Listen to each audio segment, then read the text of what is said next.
Hi, I'm Christine Blackerby, Exhibits Curator at the U.S. Capitol Visitor Center, and I'd like to welcome you to our new exhibit, Congress and the Separation of Powers, which is now open in Exhibition Hall.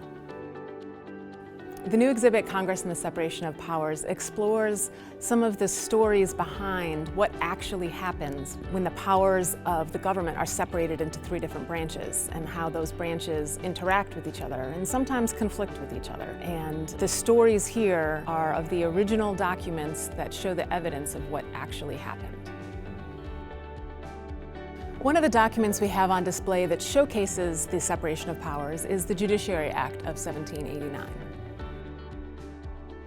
The Judiciary Act of 1789 was the first bill introduced into the Senate in the very first Congress, and it is Congress's effort to create the new judiciary branch, because Article 3 of the Constitution says that there shall be a Supreme Court, and pretty much left it up to Congress after that to create the rest of the federal court system.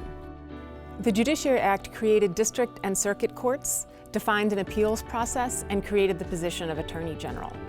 It also defined the jurisdiction of the courts, in other words, what cases they were able to hear. And that functions as a significant check on the judicial branch and is an important power of Congress.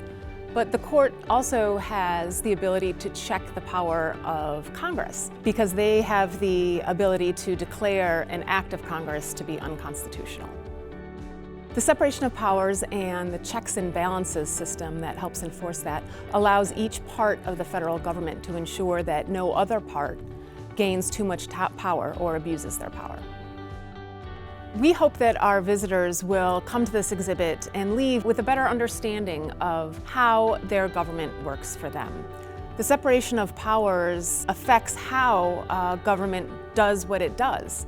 And by understanding these stories that we have here of how the separation of powers has worked in the past will be a way for our visitors to be better informed voters and to understand how their government works for them. For more information about Congress and the separation of powers, or to book a tour, go to visitthecapitol.gov.